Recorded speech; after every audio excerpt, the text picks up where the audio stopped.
Louis Art Supply. I've been waiting to open this box. Today I got this box from St. Louis Art Supply. They curate hard to get things, hard to find stuff, and I'm very excited because today I got my Sumi Shadow Black colors, and they looked so intriguing and so beautiful, and I cannot wait to open them up and see what they're all about. So I'm going to take my little knife here off the tip and just see if I can't open this up. So exciting. These are just regular colors, but they're really saturated, and thus they call them the shadow colors. These are full pans, so that's really exciting. And they have written on the back, I guess, in, I don't know, that is not a language I know. So what you have to do is rely on what you see here. This is shadow yellow, shadow pink, shadow yellow, shadow green, shadow blue, shadow purple, and shadow vermilion. And I can't wait to dip into those. And when I do, I'm going to dip into them with my new brush. This is a Princeton number 8 quill. This was like half price. So I got it for, you know, a little under $40, which is really great for this kind of brush. Kind of have to break it in a little bit, but look at the tip on that brush. Look at that. That's going to be fun. That's going to be fun to play with. I got a pencil that my husband is going to try very hard to steal from me. He is not going to get it because it's mine. This is from the Kaweco company. Kaweco, Germany. Licensed to write, it says, Kaweco company. And cool, it comes with a little pamphlet here that talks about the contact information and the history of the pen factory, and then all of their different products here. So let's see, I believe I got the push pencil. Yeah, I think that's the one I got, is the push pencil. So I'll set that aside. I don't know what that is. That's a little sticker. I like to get stickers. Maybe you didn't know that, but I do. I like to get them. And this is the pencil. This pencil is a brass pencil. Watch this. Oh, look! Look at that point. That is something else. Oh my gosh, that is so cool. And it's very heavy. I mean, not like, you know, but it's heavy enough. And you just kind of rest it on the paper and move it around and it writes. And that is going to be so much fun. Using that and figuring that out. So I'll put it back in its handy dandy little case. And the hubby will not know anything about it. And I got the usual from St. Louis Art Supply. They always send me a straight edge, a little ruler, 6-inch ruler, and a sticker. And this says Hi-Uni. Hi-Uni. I don't know what that means. But it's got a pencil on it. And that's another sticker that I can play with later. So I'm very excited. I'm going to get started.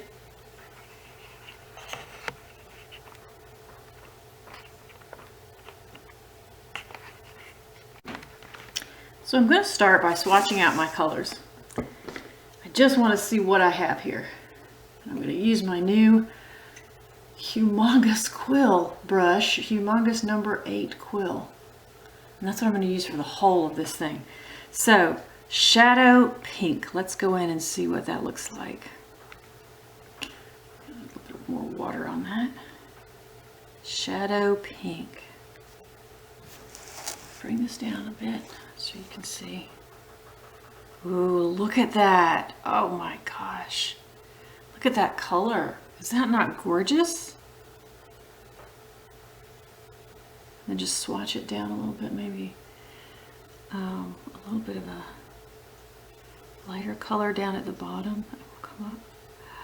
Wow, that is pretty. That's pretty. All right, so there's shadow color number one. Shadow yellow. Let's see what we have there. I want it to be really saturated. Oh, it's kind of almost a green. Oh, it is a green. It says shadow yellow, but that's kind of green. All right, shadow green.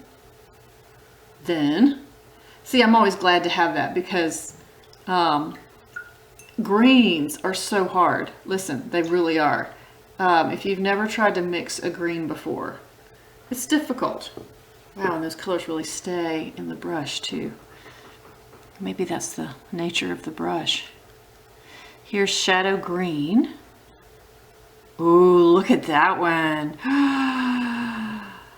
That's beautiful. That's beautiful. There sure is a lot of water in this brush. Wow. Shadow blue. Dang. That's like the deepest indigo I have seen. Shadow blue. Pull it up there so that it runs down naturally. Shadow purple.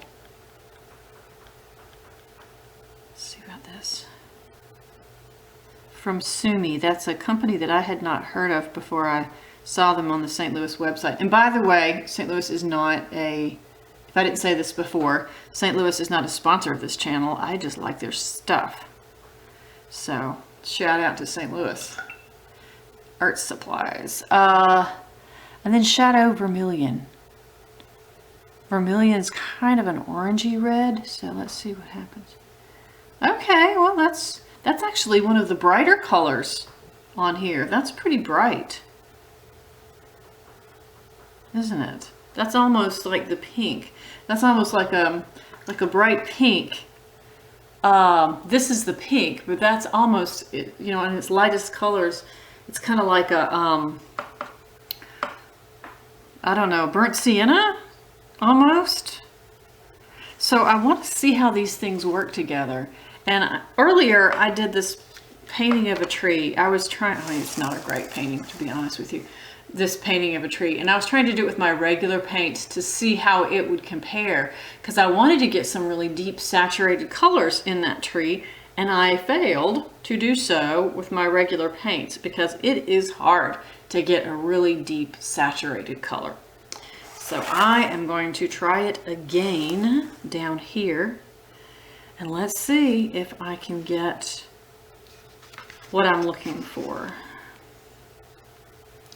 And I'll use my palette here a little bit to play around with these colors. So I'm going to start with Shadow Vermilion, I think, for the trunk of the tree, and I'm going to add to it just a touch of shadow blue, just to really deepen it. So a touch of shadow blue to that. Oh, look at that color. That's almost a purpley color, almost. So let's put the tree trunk here.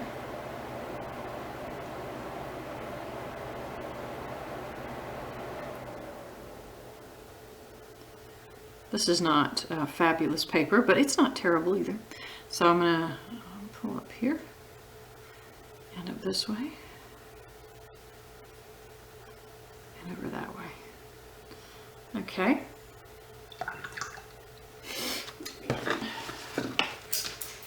Just dropped my other brush. Okay. So there's part of the trunk right there. Soak that up a little bit. And already I can see the comparison between this trunk and this trunk. It's pretty, this is really a lot darker. I mean, maybe you don't like these colors, I don't know, but I just thought they were so beautiful in the pan, you know, and then I wanted to see what they'd look like on the paper. And now I'm just touching up here and there. Okay. And then I want to put in maybe the lightest color green that I can. And I think that's going to be this shadow yellow. This shadow yellow is just such a pretty, it's actually kind of a greeny color. And I'm just going to take the tip of my brush and pull that over the painting, leaving some white spaces, definitely. And it's picking up a little bit of that brownish color as I go, which is fine with me because it needs to be kind of a transition, a tree that's transitioning from summer to fall. So I can just,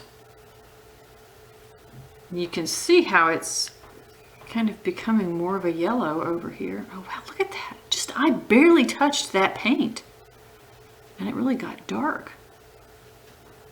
It's a whole different kind of saturation. And it's pretty cool, I gotta say. Okay. So, this may not be the most beautiful tree I've ever done, but I'm just messing with the colors right now. I would like for that to dry a little bit before I put the next layer on it. So I'm gonna let that dry. Okay, I think that's dried enough. I'm going to go back in and pick up some of the shadow vermilion and start in with some of that for the darker autumn colored leaves. Let's get some of that in there. Let's see, that can kind of go into the background a little bit. Ooh, pretty colors.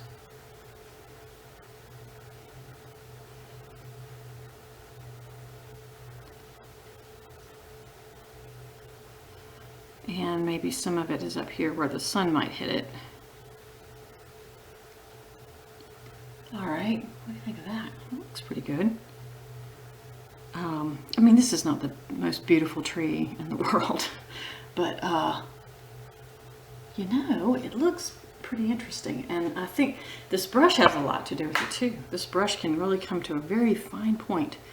So on top of that, I'm going to take some of the shadow green and put it right here on my palette. Look how dark and beautiful that is.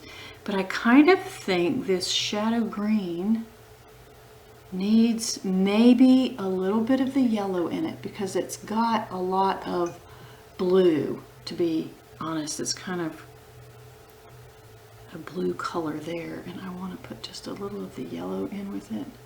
See what happens there. Okay, that got pretty watery. Let me kind of, okay, now the shadow yellow did tone that down a lot, maybe more than I wanted it to. Let's go back and add a little more of the green. Okay, all right, now let's see what happens. What I'm doing is putting the deeper shadows in at this point, and I'm going to let them kind of bleed into that orangey vermilion. You know, in the deeper parts of the tree, you might not see the vermilion as much. You'd see just this deep green part that's maybe still got some of that summer color to it. It's only September, folks. We don't need to be doing fall things just yet. It's not even, well, no, it's not even September. It's August. What am I even saying?